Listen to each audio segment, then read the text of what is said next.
So, Wendy, Yeah.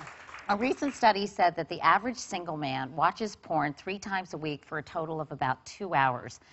So those are single men. What about men in committed relationships? It's about 20 minutes twice a week for men in committed relationships. So they're competing, those women on those porn screens are competing with us. Okay, so Dr. Kerner, why? What is it about porn that men want to watch it so much?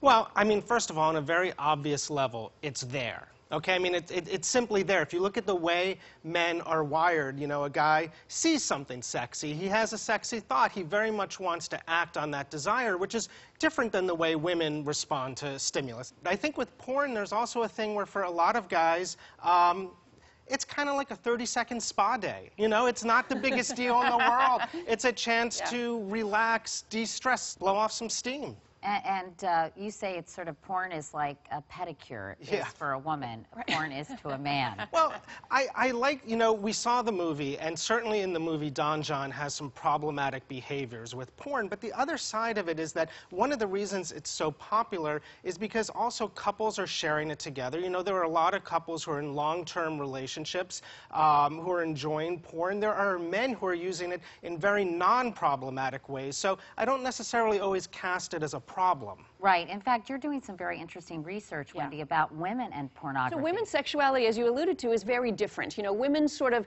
men almost kind of need the pipes cleaned every once in a while, but women have sex for very different reasons. It's a combination of biology, sociology, psychology, and they tend to get aroused when they see someone they're interested in, but sometimes they have sex because they have a desire to be desired. And when women do use porn, it's most often with a partner, and often they're complying with him. Chicks generally don't watch porn alone. No, but they they are watching it increasingly to kind of to spice up their sex lives. Is that right? Well, I think we're in this high-supply sexual economy where a lot of women have adopted a male model of sexuality, the 50 Shades of Grey idea, where we're now mixing a kind of pornography with romance to try to get more women into the industry. I don't think that this is necessarily good or bad as long as it's done carefully.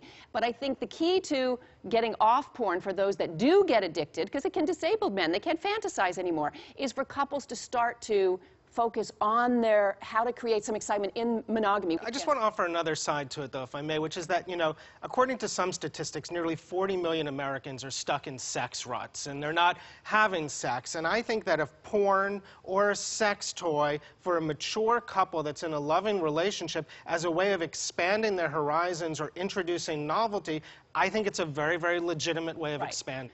I think the big message from the movie is that, you know, couples really need to communicate more. I mean, when Don John finally meets a woman who can help him communicate and learn how to make love sort of with his eyes open, it's very powerful. But Scarlett Johansson, her character isn't really bringing much to the conversation either. They're both kind of stuck. And in fact, I was going to ask you about, I mean, the whole romantic comedy thing. She has a poster of Titanic in her pink bedroom.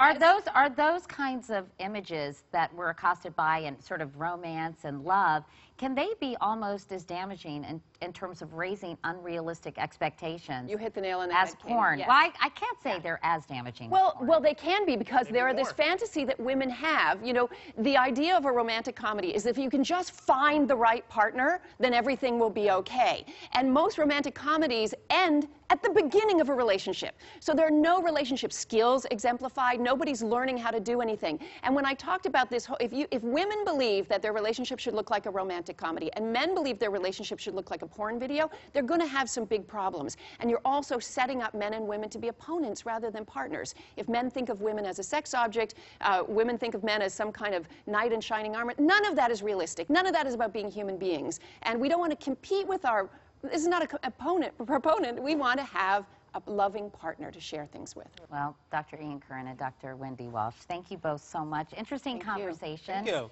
And we appreciate your being here. Thank you very much.